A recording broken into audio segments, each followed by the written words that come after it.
Hi everyone! So it has been a little while since I've been a little bit dramatic, and I have just been in the mood to talk about some of the things that really grind my gears and really annoy me about the beauty community. So I wanted to talk about some unpopular opinions. I have done videos in the past talking about unpopular opinions. I'm not revisiting those. I'm not looking at what I thought before. I am just going to be talking about my opinions now. And I know some of these might be a little controversial, so let's have fun. Okay, I am feeling a little bit like trouble right now, and I just feel a little ridiculous, so I wanted to own it. Okay, so the first thing, Natasha Denona is worth the money. A lot of people like to talk about how expensive Natasha Denona products are and how they aren't worth the money, and a lot of people have not used Natasha Denona products. And in my opinion, you can't talk about whether or not something is worth the money until you've actually tried it yourself. Because if you have not actually laid your fingers on it, you have not put a brush on it, you have not had it on your eyes, on your face, your lips, whatever the case may be, you can't actually talk about the quality of a product. You can say that for you, it's not in your budget, that you wouldn't spend that amount of money on eyeshadow. That's totally fair. I'm just using eyeshadow for an example. But that doesn't mean that it's not good. And that's, I think, the difference with some people that like to jump on the Natasha Denona is too expensive bandwagon and like to kind of tell themselves that the products aren't actually good when they actually are. As someone who has quite a few Natasha Denona things and really loves them and has used a lot of other brands as well. And there really isn't a whole lot of comparison to other brands. It's very unique formulas. So that's my first unpopular, maybe controversial opinion. Too Faced has fun packaging. A lot of people are really quick, and a lot of these sort of chatty, let's talk about brands we hate videos, a lot of people talk about Too Faced and how they are cutesy and they go for the gimmicks and everything like that, and a lot of stuff actually is really cute though. It may not be your cup of tea, but it actually is really cute, and they actually put together themes. Unlike some brands that say they're gonna do something and it's kind of all over the place, you know, if Too Faced is gonna have cutesy stuff, they are gonna do it, and I don't see anything wrong with that, and I don't see there's anything wrong with liking the cutesy stuff. I don't think there's an age limit when it comes to those sort of things. You can enjoy what you enjoy. I am feeling a little bit feisty, so this might end up being a little bit of a mistake, but I hope you guys have fun. I'm having fun. Brands like Alter Ego that completely, blatantly copy other brands are scummy. I was gonna say, they are scummy. They are stealing from other brands. It's not cool. It's just it's not okay. It's really not okay. I don't mind dupes of products, obviously, but an exact, you know, shade for shade dupe of an eyeshadow palette does not sit well with me. It really just seems like knockoff makeup. I mean, if you're gonna have your own brand, be unique. You don't need to steal someone else's concept. And I don't vibe with that, and I don't really like people that support those kind of brands. Yes, you may want the more expensive one and can't afford it, so you go for the dupe version, but like the straight up copy of an artist's work, it's just not okay. Primers aren't useless, and they aren't gimmicks. Just because something doesn't work for you doesn't mean that it doesn't work for other people, and it definitely doesn't mean that it's a gimmicky category of makeup. So many times I hear this from people that a certain thing doesn't work for them, so they just immediately dismiss it. Like, I don't need eyeshadow primer because it does nothing for me. Okay, but it does something for other people. It doesn't mean that it's a useless product because you don't like it. You don't need perfect skin to wear a light coverage base. This is something that it took a long time for me to accept, because I really hated brands like Glossier with their like perfect little beautiful models and everything, and it wasn't until I started watching some other YouTubers who had, you know, less than perfect skin but were kind of embracing those flaws anyway and wearing the lighter coverage that I was like, you know, it's okay. It's okay to not, you know, be model pretty, and it's okay not to have that, you know, perfect skin, because you can just embrace your skin the way it is, and you can do little light coverage things, and it still looks good. You don't have to have a, you know, full coverage heavy base. And in a lot of cases, that actually looks worse because it's more noticeable with, I think, the really full, heavy, cakey makeup that you have problematic skin, as opposed to just like lightly covering the issues that you might have. Again, unpopular opinions. I'm not going to say this after everything, but just before somebody decides to try and fight me in the comments. A lot of dramatic, colorful makeup really only looks good online, and a lot of times it only looks good in certain strategic photos. I've seen a few people in real life, and I'm not just talking about like the Instagram like cut creases, which really don't look good in real life unless you're really up close to the person. I've seen it sometimes in Sephora, some of the sales associates, and even at MAC and stuff like that I've been to, where some of the sales associates have like their really well done makeup, but when you're far away from them, it does look kind of like a mess. And I've seen a few people in real life who have done colorful eyeshadow things, and a lot of the times it doesn't look that great. A lot of the times things look really muddy, and it's hard to actually see a lot of what's going on when you have a lot of different colors on your eye, unless you're really up close, which is why it looks cool online. People do these like beautiful graphic art things on their eyes, and like I love wearing those colorful things sometimes with the big lashes, but in real life it just kind of ends up looking messy because there's so much going on that the eye kind of can't take all that in at one time, or at least I can't take all that in at one time until you actually have time to really look at it, and that's why the photography looks better. But I know it's not really a unique opinion to have, to talk about how makeup that you wear online or like people wear in videos and on Instagram doesn't look the same as it does in real life. But the more examples I see of it, and the more I see of like real people wearing lighter makeup, the more I notice it. After a time, beauty boxes and those subscription boxes are not worth the money. You're getting a lot of product coming in, and you might not like a lot of the stuff that you are getting, and that money could go towards things that you actually would like. It can be fun for a little while to get a few little samples and try different things, but a lot of these subscription boxes have a lot of brands you might have never heard of before, things that might not be very easily accessible to you depending on where you are. They might be out of your price range. Some of those things I know are described as being like, it's so great because you get like such great value, but what if you end up really liking that like $60 skincare item that's really out of your budget? And people tend to accumulate those things, and I know when I was subscribed to beauty boxes before, I tended to accumulate a lot of stuff, and a lot of stuff went unused. And if anything, it triggered me to want to buy more things because you're just getting these things in all the time. Afterpay and paying in installments for makeup is ridiculous. I have done this twice in the past and I regret doing it. Just pay outright for these products, and if you can't afford it, don't buy it. Chunky, glittery highlighters and eyeshadows are actually really, really pretty, and if you don't go super heavy with them, they can look absolutely beautiful. They aren't childish, they don't look ridiculous, they actually look very beautiful and whimsical, and it's a lot of fun sometimes to have that little glittery extra thing happening. And I think a lot of people criticize it because they go too heavy-handed with application. I'm just going for it, guys. Okay, influencers and brands are not your friends. They are not. So many people try and impress people, and they try and get on the brand's good side, and it's a company. It's a company.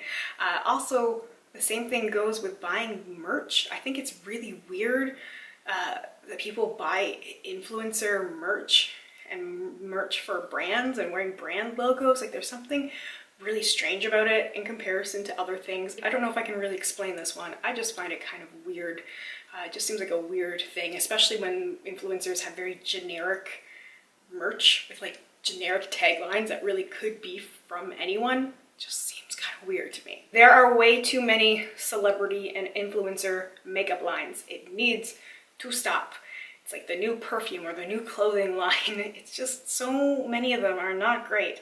And the sad thing is that some have the potential to be really great. Some celebrities and some influencers really have such a huge passion for makeup, but for some of them it's definitely just a money grab. There's also too many collabs with brands. So many brands are just pumping out collabs with influencers, with very weird, strange celebrities that don't seem to make a whole lot of sense. Sometimes collaborations, you know, it's this perfect match between the brand and the person that they're working with, and sometimes it just is very odd and just really seems that they are just trying to get quick money. Men get away with way too much in the beauty industry, period. And I'm specifically thinking about people like Jeffree Star and not really beauty community, but I guess he sort of inserted himself into it, Shane Dawson. People who support those two, I have a lot of questions. Why? There are so many other better people and better makeup items and better brands that you could support.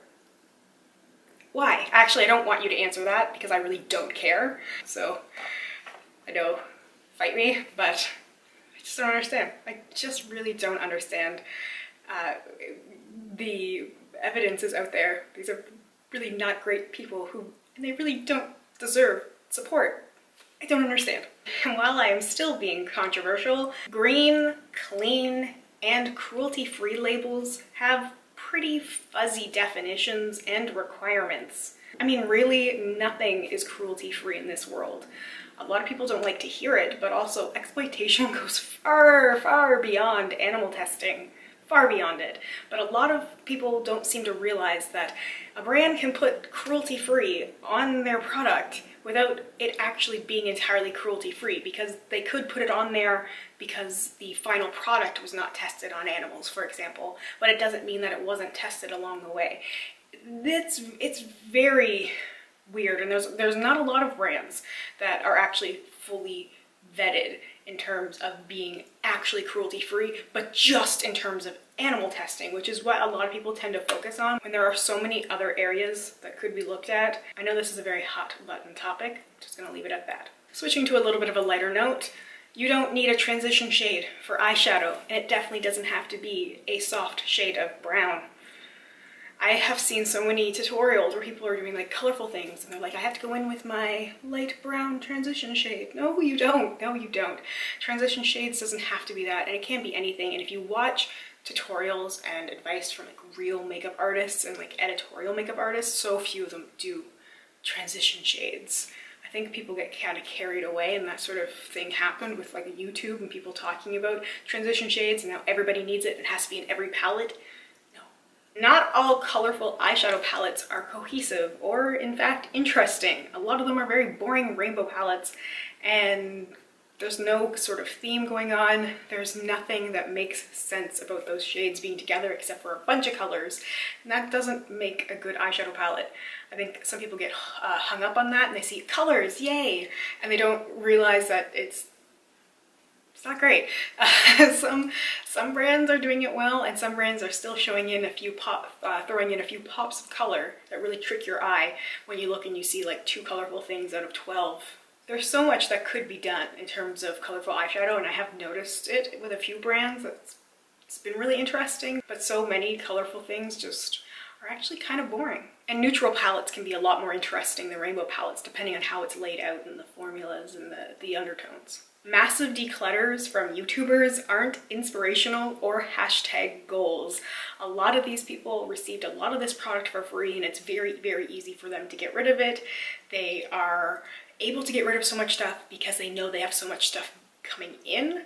And there are some people who seem really stuck in the declutter purchase cycle, and it's really almost enabled by people watching who are cheering them on for decluttering so much stuff, only for them to go out and haul a bunch of stuff for like the next video. And I think it's actually kind of sick, and it's sick that people support this stuff, to see like these massive, you know, blush declutter where somebody gets rid of like 40 things, but then the next time it's like haul after haul after haul where they're buying stuff. And so many times these people end up buying stuff that they decluttered because they didn't think about what they were doing when they were decluttering. I think it's kind of twisted a little bit, and one of my biggest pet peeves is the declutter purchase cycle that some people get stuck in, and just how much that seems to be supported, because people like some people won't watch the hauls, but they'll watch the declutters, and it's like, you are encouraging this behavior. I have 2 more somewhat related unpopular opinions. I think that there's too much product in eyeshadow pans. As someone who has panned quite a few palettes and worked on hitting pan on quite a few eyeshadows. There's so much product in these pans, and yeah, you kind of get a better deal sometime in terms of like what it would cost to buy an individual shadow and then buying a palette. But with so much product inside the palette, if you're not actually going to use every single shade, so much goes to waste and you're not actually saving money. So yeah, you might have more product as opposed to just buying like the 2 singles of the shades you actually wanted, but you have so much stuff going to waste. I really like smaller eyeshadow palettes. I really like smaller pan sizes because I find that you get a fair amount of product and a lot of stuff that you are going to take a long time to get through. And the last thing, speaking of hitting pan on eyeshadow and panning palettes, I think that eyeshadow palettes that have use on them are beautiful. To me, it's more like art and it's more interesting than pristine palettes. I don't think it's very interesting to see palettes that don't look touched. I don't care to look at those sort of flat lays or displays of people showing their unused palettes.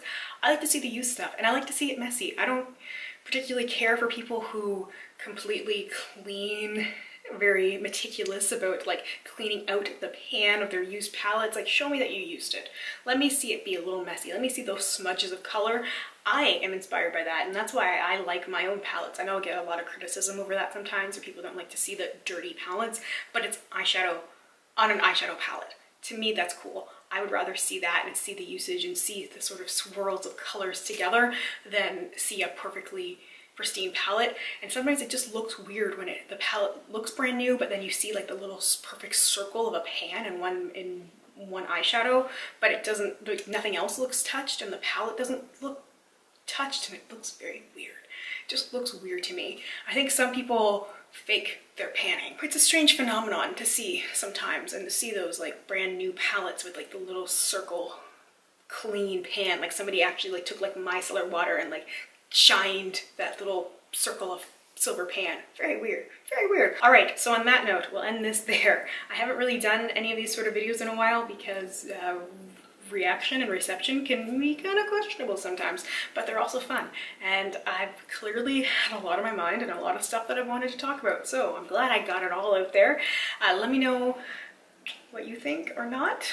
I'm kind of hesitant to say that this time because I think there could potentially be some fights, and I don't really want to start fights. These are just my unpopular opinions. I'm not saying that I'm right. Let me just say that real clear. I'm not saying I'm right. I'm just saying that these are my unpopular opinions. All right, let me know if you would like to see more videos like this, and if you missed my sort of ranty, chatty drama videos, let me know.